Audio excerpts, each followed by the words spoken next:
Hello everybody, this is ManuS and welcome back to another Legends of Runeterra deck tech.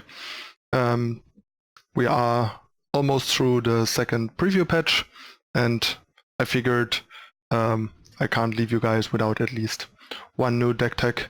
Resources are limited, so I didn't have that much room to try too many new things since we didn't get to keep the whole full collection thing from the end of last preview patch, but yeah, I have kind of a cool and interesting deck that I want to show you, mainly to show you sort of the concept and yeah, just share some more ideas with you.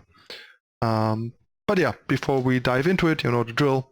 Hit the subscribe button down below and turn on the notification icon to not miss out on future Legends of Runeterra content, especially once the beta starts. Alright, so let's take a look. This is the deck. It's a Yasuo sort of aggro, control-y, tempo-y, slower deck. Like, it's not an aggro deck. It has its proactive elements, thanks to cards like Fey Blade Twirler. But yeah, it's basically built around Yasuo and recalling and stunning things to flip Yasuo and controlling the board with Yasuo. I would compare the deck sort of to something like Rogue in Hearthstone.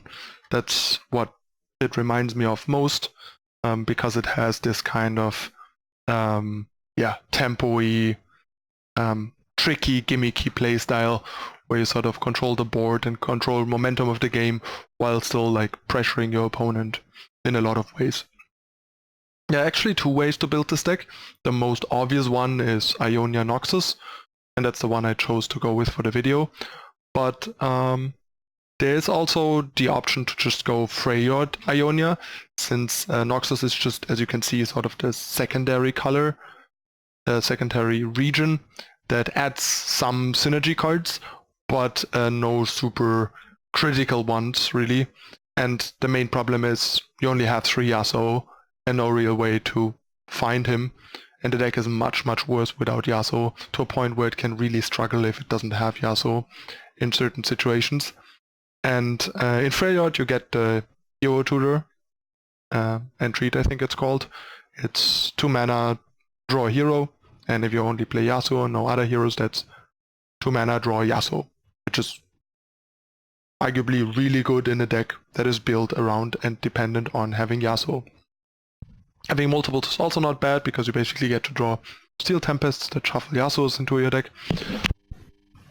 So there's a lot to be gained there, and you just get a bunch of solid sort of early game and support cards like Ramp and stuff like that.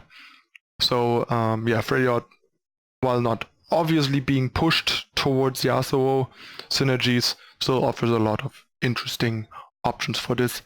But yeah, for now I decided to go with this approach because I have played this a bit more, and it's also the more obvious approach, and I'm not sure how good or how much better the Freyord approach is, but I just wanted to at least mention it here.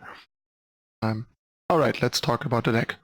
So first off, we have the creatures. We have Fey Blade Twirler, one of the backbones of the deck, basically the other payoff for bouncing and recalling other than Yasuo. So if you don't have Yasuo, you at least might have a Fey Blade Twirler that can really cause trouble for the opponent. So you have to be pretty careful with these. You want to protect them, and don't want to like block small things with them to get them in range of stuff that kills them.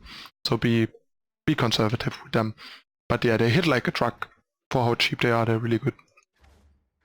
Then I recently added Greenglade Lookout to try them, to make the deck a bit smoother, since the top end can be quite expensive, and then having a Lookout to make your 7 drops and 9 drops cheaper, or even just your Yasuo cost 3, can be really beneficial. Also, it gives the deck something more to do early and get on the board a bit.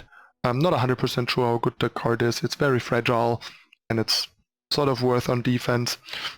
Sure, the strike still means you get the cost reduction, but a 2-1 doesn't block very well.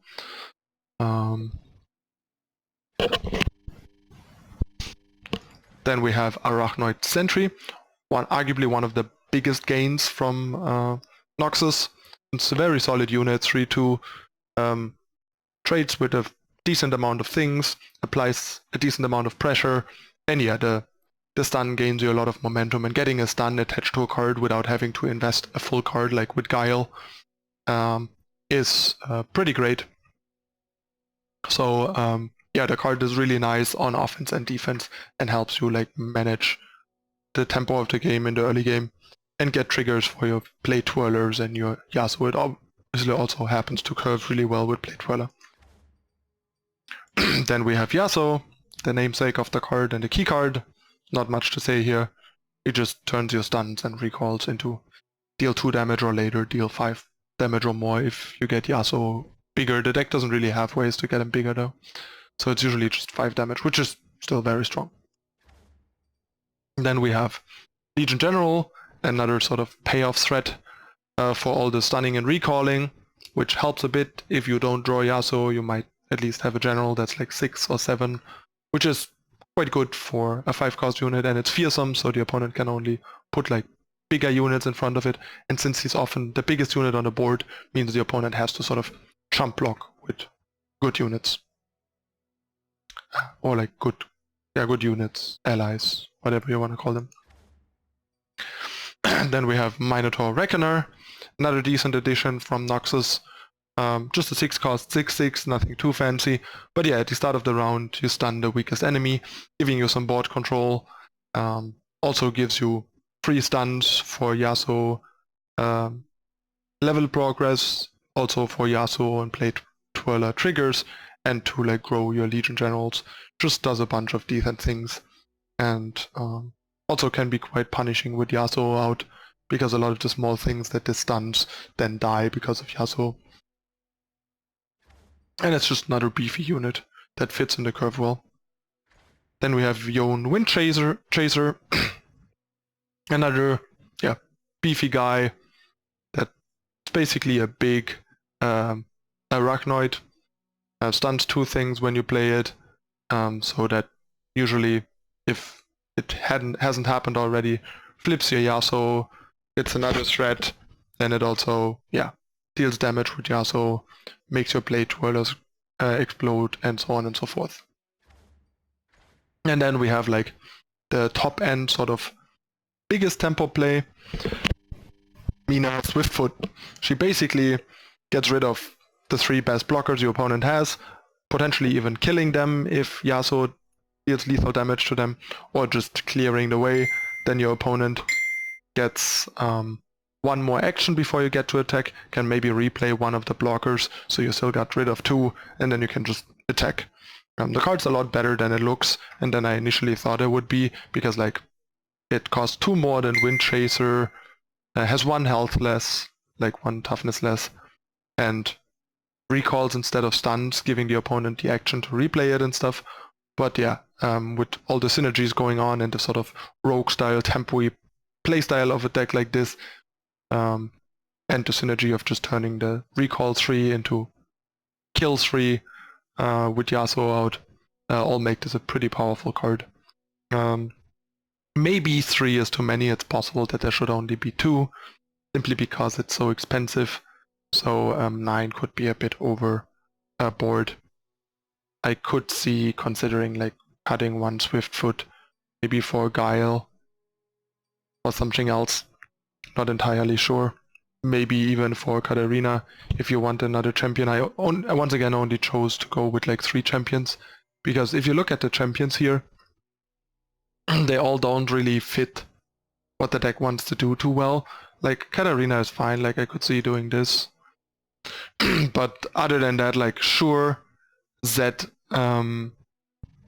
is a powerful champion and all, but since the deck wants to be sort of board control-y and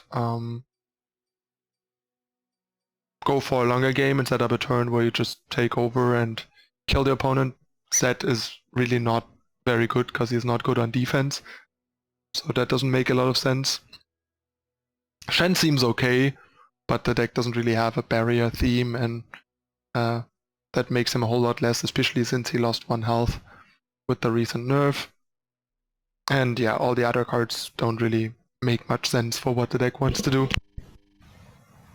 So I once again opted to go for like 3 to 4 champions, since while they are theoretically powerful, yeah, there's no need to play too many, since I think they're powerful, but they're not like so powerful that you have to run them usually, especially if they don't fit your deck.